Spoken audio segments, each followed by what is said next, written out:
Up next is No Bullshit. Let's dive right in, shall we?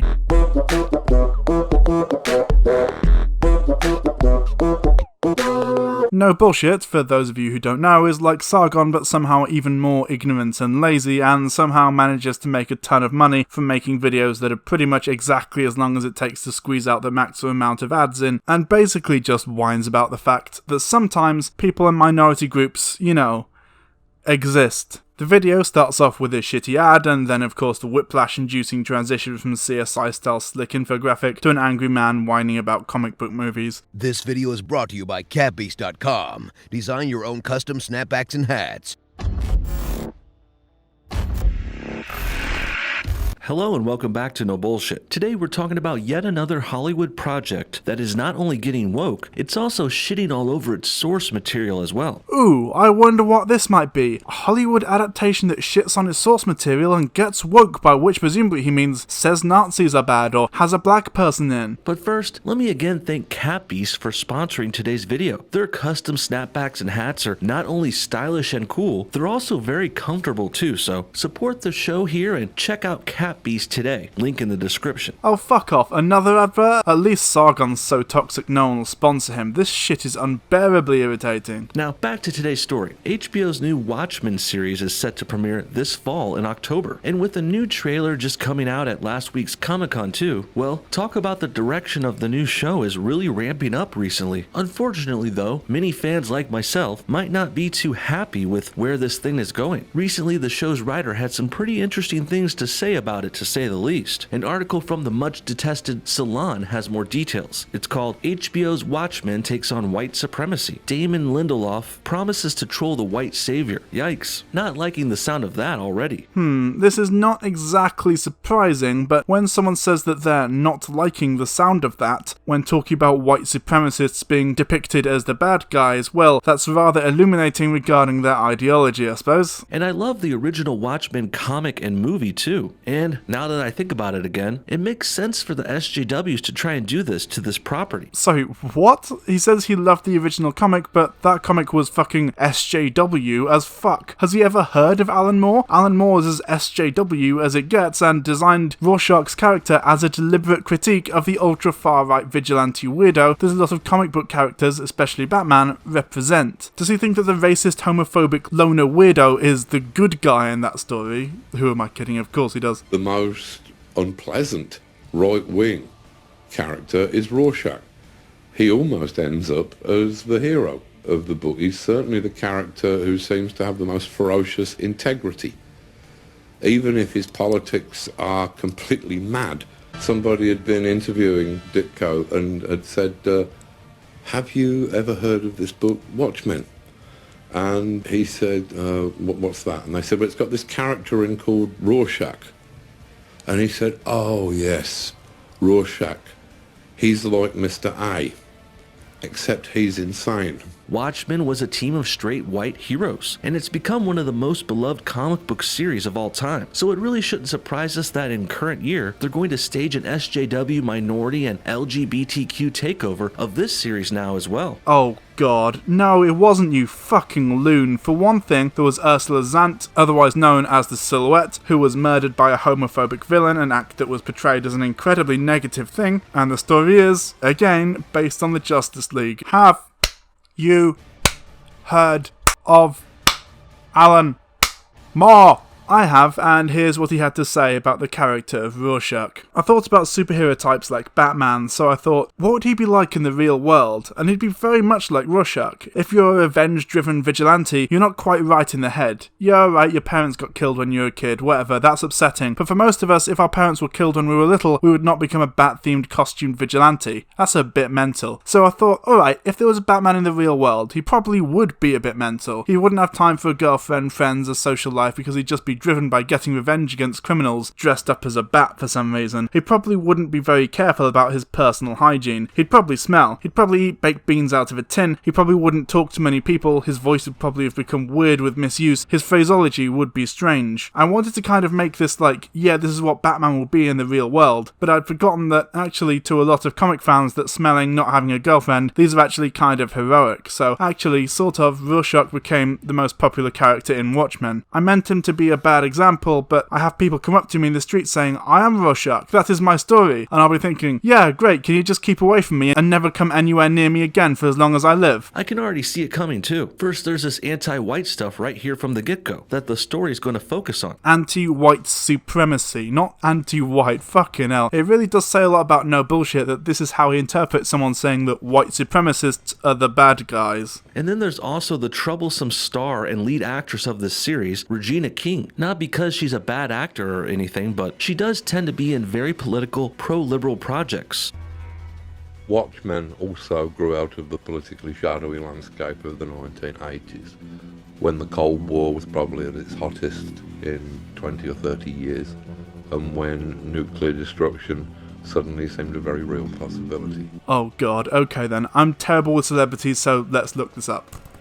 So, according to IMDb, she's most famous for being in a biopic about Ray Charles, some kind of drama about someone being accused of a crime they didn't commit, Miss Congeniality 2, Legally Blonde 2, famous far-left propaganda piece 24, and a 1998 action movie starring Will Smith. And having the lead as this black woman can't go unnoticed here either. It's like they're black and girl washing this thing. Okay, so he literally just doesn't like black people. Okay then. Because as I said before, the original comic and movie were a team of straight white heroes. So making this new lead a minority female and making the story anti-white, well, that's a pretty dramatic shift. First of all, no it wasn't, but he's complaining about there being a woman in the series now, whilst showing an image from the original with a woman in. I would love to be able to be as rich as no bullshit by spending half of a video quoting from an article I don't like to push it beyond the 10-minute mark and raking in the cash. Living the dream. Okay, so now he goes off on one about Lost and it's irrelevant, so moving on to... The first episode, the only part of the 9-episode season HBO made available to critics, introduces the story's ostensible protagonist, Tulsa's police force. And the enemy? It's a white supremacist organization whose members wear masks inspired by the iconic Watchmen character Rorschach. What in 2019 is the equivalent of the nuclear standoff between the Russians and the United States? Lindelof posited Wednesday during a press conference, referring to one of the key political flashpoints examined in the original comic. He answered, "It just felt like it was undeniably race and policing in America." Okay, hold on there. There's a lot to unpack here. Next, let's talk about this so-called controversy about race and policing here in America. Well, that is an interesting topic and something that seems to be relevant nowadays, especially compared to the old themes of the Cold War and Russia versus the United States that was used in the original comic. But here's the thing about this new topic though. Most of this supposed racism and police brutality and white supremacy, well, it's just bullshit that's fake and made up by liberals and Democrats. Oh god, I must have missed that then. I understand. I mean, living in the UK, I don't keep up with American politics a huge amount, but apparently Trump solved racism, police brutality, and disproportionate violence carried out against black people by the police, and it's just liberals and Democrats who are keeping the lie going. Good job, Mr. President, I guess. Well done on making America great again. Now, it's possible this new Watchmen show could get into the real issues, and they might even discuss how liberals, minorities, and LGBTQ people are drumming up fake stories about white supremacy and police brutality in order to shame average Americans. Again, notice not only the lack of evidence or substantiation, but also the deliberate alignment of racists and homophobes with average Americans, as opposed to just violent bigots who must be opposed. But from what I've seen here so far, it seems like Damon Lindelof and Watchmen are going to actually be playing into that anti-white American propaganda themselves. It's still a little early to tell, but I think that's a safe bet. Just FYI, saying racism and homophobia is bad is anti-white propaganda, and there is no evidence that this will really take a huge part in the TV show, but it's a safe bet, apparently. In presenting white supremacy as the main antagonist of these new chapters, Lindelof told the industry reporters assembled for HBO's presentations at the Television Critics Association's summer press tour, currently underway in Los Angeles, that he selected a crisis to which there's no simple answer or grandiose solution. In a traditional superhero movie, the bad guys are fighting aliens, and when they beat the aliens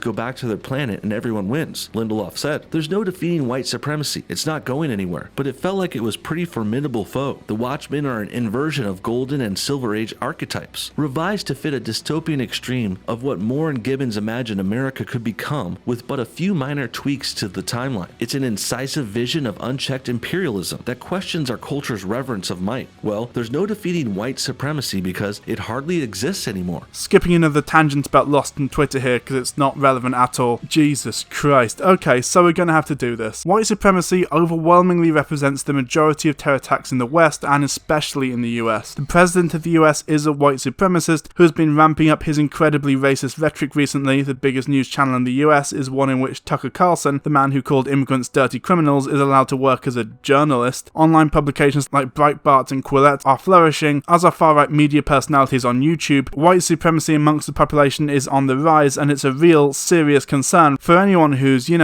not white. At least not in the evil and pervasive ways that this writer and other liberals are implying.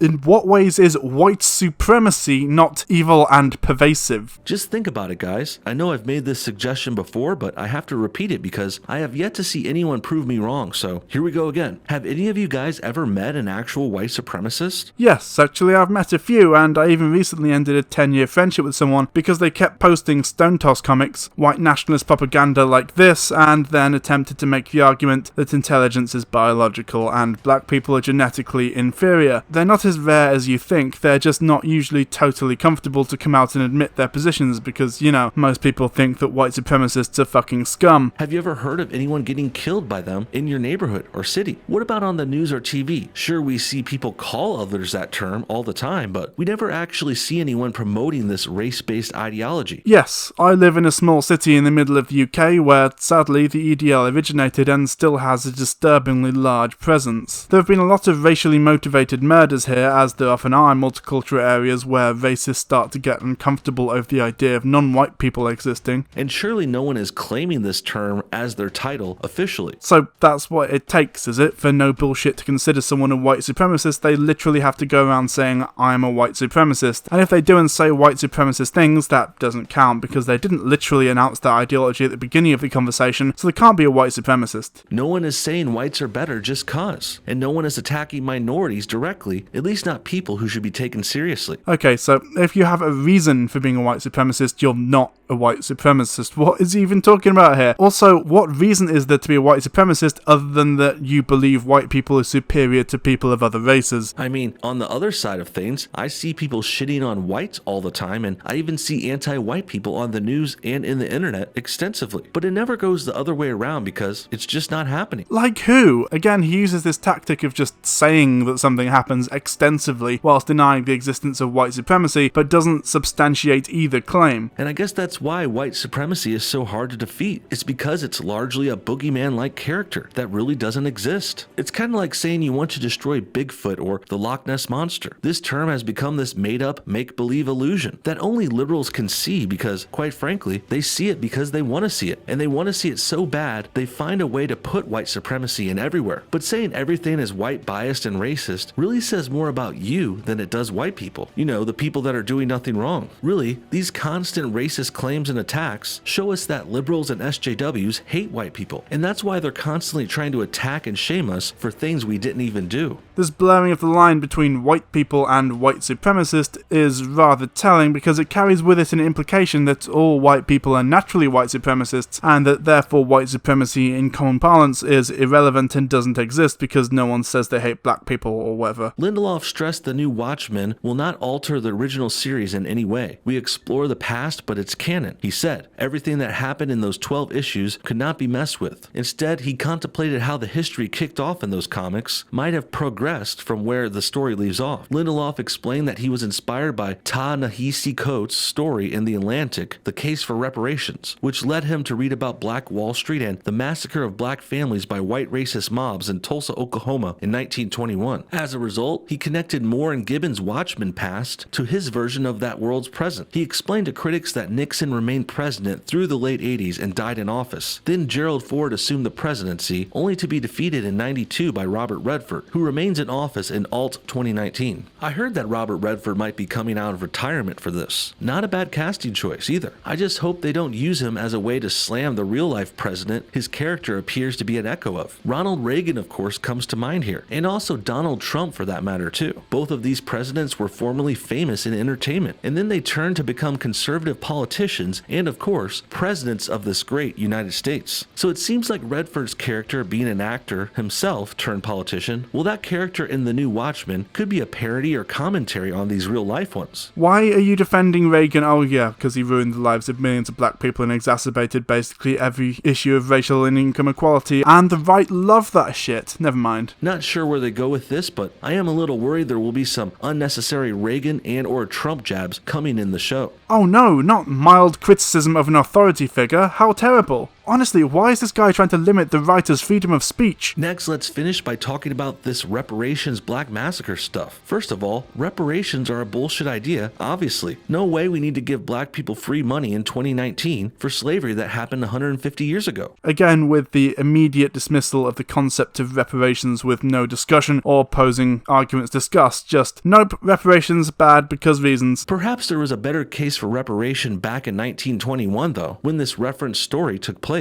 That's also when the Black Massacre referenced here took place, almost 100 years ago. Hardly seems relevant to modern day current year 2019 America, doesn't it? No, it's still relevant because it's still happening, and unlike no bullshit, I will actually leave sources in the description to back up that assertion. If I were looking for themes to incorporate in a topical-based current year show like this, white supremacy and this 1921 massacre are the farthest things that would come to my mind. This is a dead horse of a topic that's only still relevant because hysterical anti-white liberals talk about it all the time. Perhaps anti-white racism would be a better and more relevant topic for the show. That's a theme I would like to see explored through a good narrative. That or invasive technology and or big tech censorship. Anti-white racism is so rare in comparison to regular racism as to be functionally non-existent, but to use his own logic here, have you ever met someone who started off a conversation with "Hello, I hate white people," or seen a white person in your neighborhood be murdered for being white? I don't think so. Haha, checkmate liberals. Or you could even bounce back to discussions about terrorism and the rise and fall of groups like Al-Qaeda or ISIS. Anything like these suggestions would be worlds better than going on and on about supposed white supremacy that has yet to be proven to exist in 2019. So we're okay to talk about ISIS, which encompasses a tiny amount of domestic terrorism, but we're absolutely not allowed to talk about white supremacist terror attacks, which make up a majority of it. I wonder why. Couldn't be because No Bullshit has a problem with Muslims and is a white supremacist, I'm sure. In the end, any hope that this project will not turn out liberal biased is pretty much gone. I still have a small sliver of hope, but that's probably the original comic book fan inside of me desperately trying to hold on. Really, the ideas and themes here are being brought up for a reason. Even though it's being done in a fictional alternate reality kind of world, it's still being brought into this narrative because it's been brought into our real world as well, when it really shouldn't. Basically, talking about white supremacy is a way to bash white people, and it's actually racist on its own. In the other direction though, these people who are obsessed with hating and condemning white people over and over, they of course are the real racists. And there we are. Criticizing white supremacy is racist because white people are naturally white supremacists, apparently.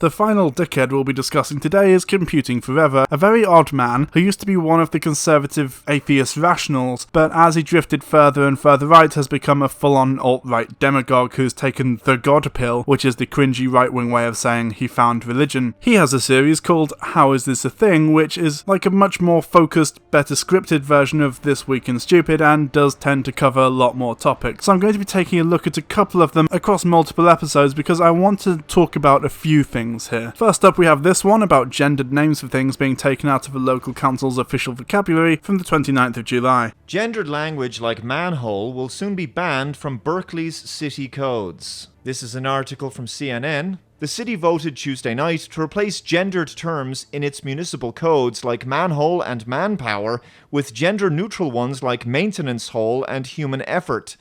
Ah yes, the good old attempt at policing human thought. Control people's language and you'll control how they think. So right off the bat, we get the insane conspiracy that changing language means mind control and the implication that using phrases like maintenance hole and human effort is just the first step to establishing a full-on communist authoritarian dictatorship. Because of course, as Karl Marx said in Das Kapital and was reiterated by Marx and Engels in the Communist Manifesto, the first step to overthrowing the bourgeoisie and enacting the dictatorship of the proletariat is removing the word man from official vocabulary. I'm fairly certain We were warned about this back in 1949. I love that so many of these right-wingers worship 1984 and hold it up as an example of what will happen if the left wins, when its author was literally a communist who killed fascists in Spain. He was anti-Stalin, not anti-communism. The item passed without discussion or comments and was not controversial, said Berkeley City Council member Nigel Robinson, the bill's primary author. There's power in language, Robinson said. This is a small move, but it matters. The revised city documents also will replace instances of gendered pronouns such as he and she with they, according to the ordinance.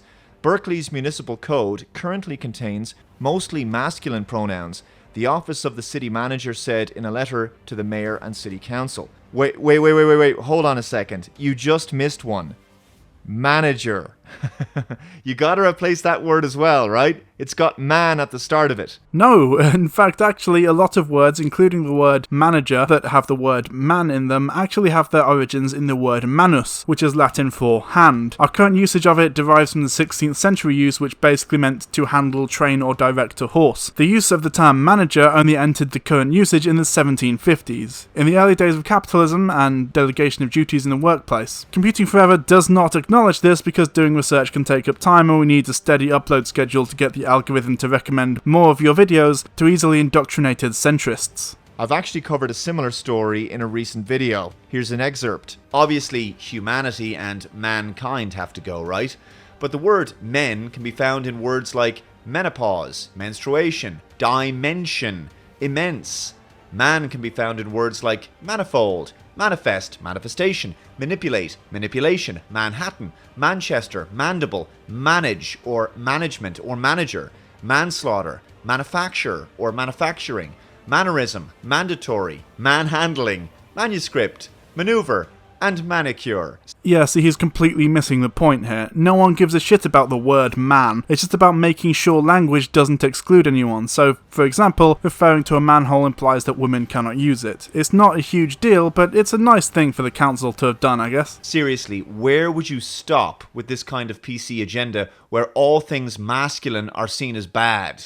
It's not about all things masculine in any way, shape or form, it's about equality. They didn't change it from manhole to womanhole, now did they? I do love a good womanhole though. I like a good manhole as well. Actually, I haven't said that. Where was I going with this? Next, from the 14th of August, we have this. Next up, an article from Zero Hedge. Dear Democrats, this is what happens when you nationalise healthcare. And since I did a lot of research into the NHS for my capitalism and healthcare video, I feel extremely prepared to take it on. Before we really get stuck in here, I feel I must point out that the article appears to have been written by fictional multiple personality disorder figment of Edward Norton's imagination and literal fascist Tyler Durden from what appears to be a weird blog with, as you can see in the image there, one single share. So you know it's a popular article that he didn't have to go digging for in order to bash national healthcare. Day after day, hour after hour, Americans are spoon-fed some utopian vision of a future of Medicare for all, anyone really who can make it across the border, as the solution to all that ails the health system across all states. First off, that's not what we're told. In fact, it could be implemented in such a way that non-citizens might have to pay to access the healthcare system like they do in the Channel Islands, which I think is fucking barbaric, but it is an option, and one that might be necessary for certain elements of American society to come around to the idea.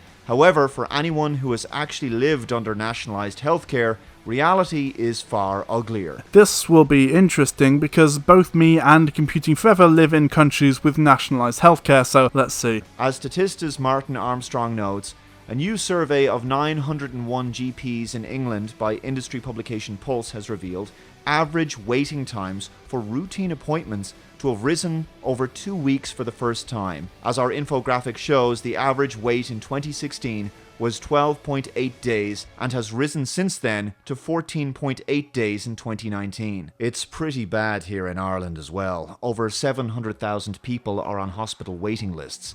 Keep in mind, we have a population of just 4.6 million. The thing about right-wingers bashing the NHS, especially over waiting lists, is that they always have to blame the system and not the management or funding of it. You see, up until the current government came in, the NHS was actually getting significantly better, mostly because it was properly funded, but just like they did with the railways, the Tories have, over the last decade, slowly been underfunding and undermining the NHS to the point where, in its current state, it's a shadow of what it once was. Staff are overworked, surgeries and hospitals hospitals are understaffed, and the system is slowly being dismantled by a right-wing government that wants to replace it with a privatised system. This happened with British Rail in the 80s thanks to Margaret, the Wicked Witch of the East, Thatcher, where the government underfunded the system to the point that it was unwieldy and they had an excuse to be like, well, clearly nationalised rail doesn't work, so let's try it another way, and sold the entire system off. This is why we now pay more for our rail system than we did before, and have the worst and most expensive rail system in Europe by a fucking mile. Nationalisation only starts to fail when it's run by a government actively trying to undermine it, so it has an excuse to privatise it. That's basically fucking it.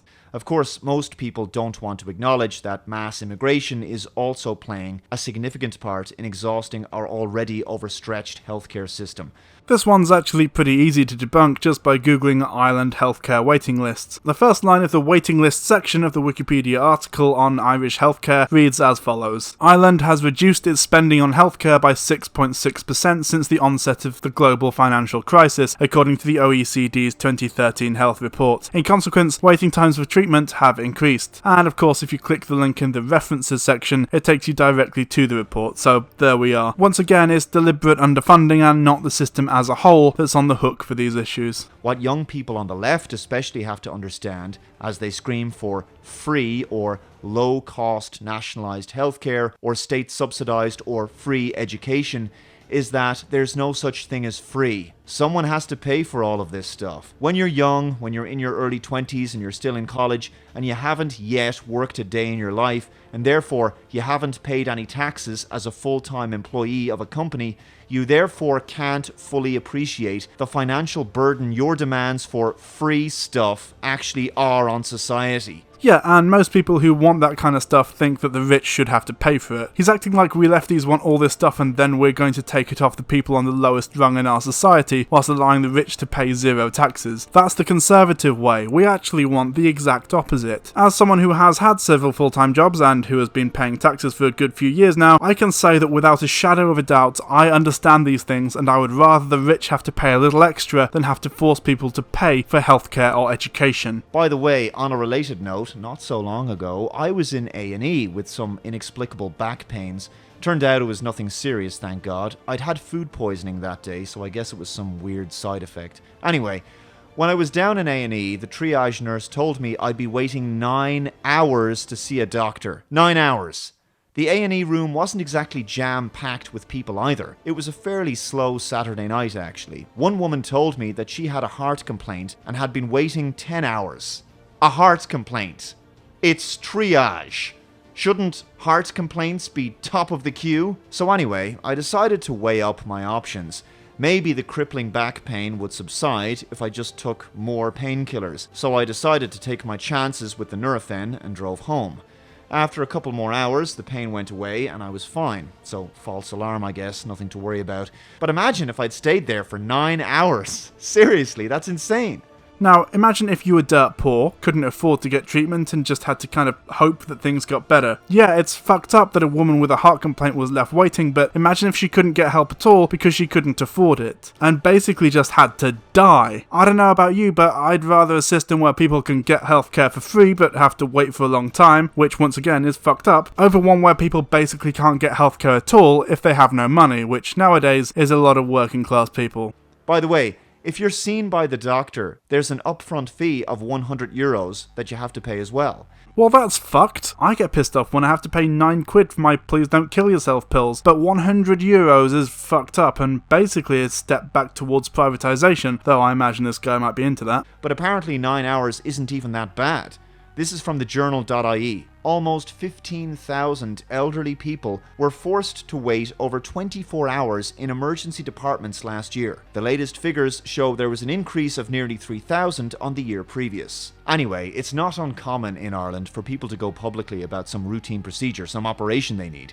They go to their GP, he writes a referral letter to a specialist, the patient goes to the specialist, and they find out there's a hospital waiting list that could be months long, or they're placed on a waiting list for an unknown amount of time. Those people fortunate enough to be able to afford private healthcare will obviously get the procedure done quickly enough, and it often happens that a year or two later, after they've had the procedure done privately, that they'll receive a letter in the post from the original public hospital stating that the doctor is now available to see them.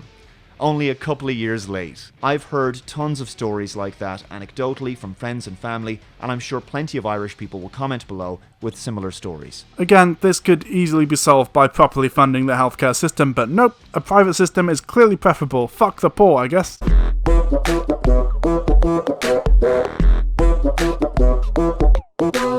This video is a little bit of casual fun. I'm always up for casual fun, feel free to slip into the DMs. That was a joke, please don't actually do that. But there is a serious point behind it. The right wing are able to hijack the algorithm, trick people to their side, and get their message out there primarily because they're able to crank out daily videos full of utter lies and unsubstantiated claims with impunity, pushing their ideas to the forefront and increasing the prominence of their own voices. Just look at Geeks and Gamers, or Mr. Gamer as he's more accurately known, or The Quartering, who I'll be getting around to soon, don't you worry about that, who pump out video after video complaining about every single mildly nerdy popular news story or controversy to the point where often when you search a particular topic they overwhelmingly dominate the search results. We don't have that. Maybe like one or two big LeftTubers videos will pop up, but they spend so much time and effort making their content that we physically can't compete with that level of dominance. It takes like what, 1 month, 2 for a new Sean or H-Bomb video? Almost exactly a month for a ContraPoints video. But these people are knocking these fuckers out weekly or even daily. And even the bigger YouTubers, who do sometimes take a week to make a video, if you follow like 10 of the biggest right-wing YouTubers, you'll be getting at least a video a day, and that's pretty terrifying. So I suppose my solution is the same as Pig Punch's original take. We need to band together and all make content on a more regular basis, on a variety of subjects, not being afraid to cover the same topic as someone else, although, you know, obviously try to put your own spin on it, because the right certainly aren't worried about that. They all make the same fucking video about every single mild media controversy about, like, feminism in comic books or something. We need to take the algorithm back and fight back against these far-right weirdos. We can't let them win, and we shouldn't tolerate Sargon of Akkad being more popular than fucking ContraPoints. Anyone in my audience who's interested in starting a YouTube channel, do it. I'm serious. The more people we have doing this, the better, and the more effectively our message will get out there. If you need advice, literally just watch Sean's Q&A video about it. It's where I got 99% of the answers to my questions when I first started. Good luck.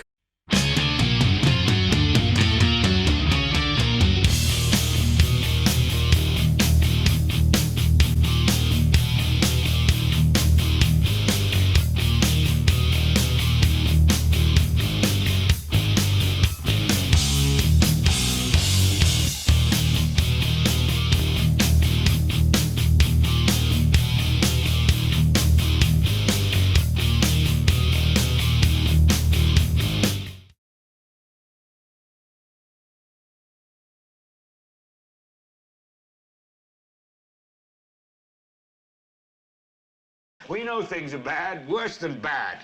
They're crazy. It's like everything everywhere is going crazy, so we don't go out anymore. We sit in the house, and slowly the world we're living in is getting smaller, and all we say is, please, at least leave us alone in our living rooms. Let me have my toaster and my TV and my steel-belted radios, and I won't say anything. Just leave us alone. Well, I'm not going to leave you alone. I want you to get mad. I don't want you to protest. I don't want you to riot. I don't want you to write to your congressman because I wouldn't know what to tell you to write. I don't know what to do about the depression and the inflation and the Russians and the crime in the street. All I know is that first, you've got to get mad. You've got to say, I'm a human being. God damn it. My life has value. So, I want you to get up now. I want all of you to get up out of your chairs. I want you to get up right now and go to the window, open it, and stick your head out and yell, I'm as mad as hell, and I'm not going to take this anymore!